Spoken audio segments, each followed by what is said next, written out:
territorio, e dopodiché la degustazione invece la faremo fare a Paolo Cavasile, responsabile per Belluno della Via Venezia.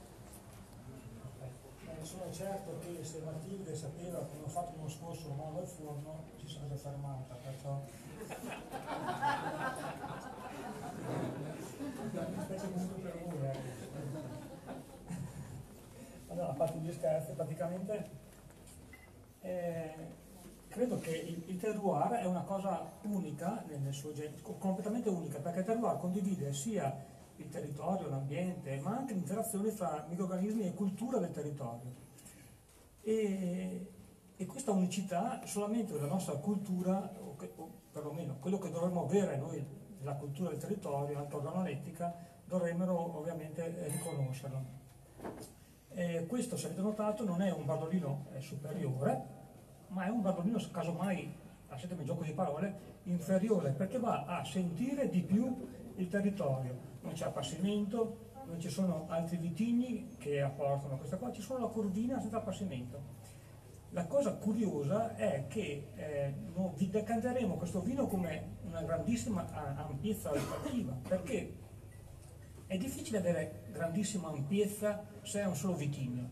Alle volte il bardolino è quando, tra virgolette, va a fare le veci di qualcun altro che integra questi profumi così accattivanti, così talvolta poco fedeli al territorio, ma che con questo vino qua veramente sono molto sobri e pacati, molto fiori. Papà, non volevo anticipare Paolo, però. Devi parlare dell'azienda. Ok. Per quanto riguarda l'azienda, che mi stavo dimenticando, giusto che devo parlare dell'azienda, praticamente è incline a questa fedeltà, perciò tantissima sobrietà, ed è un bardolino che stranamente va a riflettere un bardolino che potrebbe essere più buono di come è adesso fra 4 o 5 anni, incredibilmente. Appartiene alla nuova filosofia del bardolino, che in realtà è già vecchia, perché è quella che aveva già proposto Perez nell'Ottocento e ancora prima nei mercati svizzeri, e che noi abbiamo avuto, permettetemi, la fortuna di intuire in questo bicchiere. Va bene, lascio Paolo questo punto. E adesso Paolo. Per fortuna Verona e Belluno vanno sempre molto d'accordo. Quindi c'è questo. Dai 15 centimetri. Esatto, tra l'altro.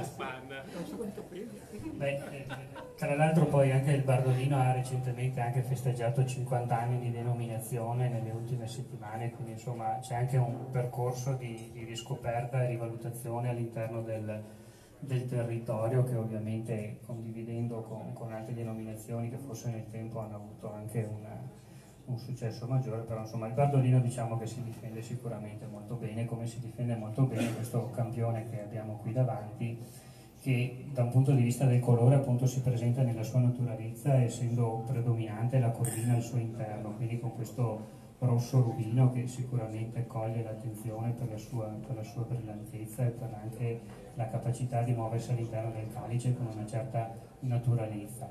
Giustamente quello che diceva prima Fabio rispetto alle possibilità olfattive che in questo momento il campione che avete davanti esprime, un po', se volete, per la temperatura, un po' anche per le caratteristiche del vitigno, probabilmente non sono così immediatamente riconoscibili o ampie.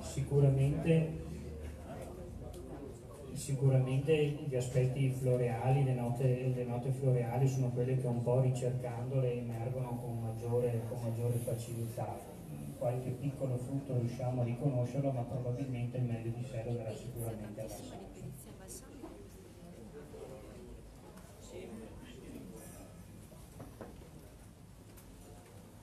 In effetti all'assaggio riusciamo a scoprire sicuramente delle note di sapidità e di freschezza che fanno giustamente presagire anche un'evoluzione nel tempo che probabilmente, come aveva anticipato Fabio, ci regalerà qualche emozione in più ancora tra qualche anno. Equilibrio, senso di appagamento, comunque gusto olfattivo, e ritroviamo poi anche delle leggere sensazioni agrumate che forse leggermente avevamo prima riconosciuto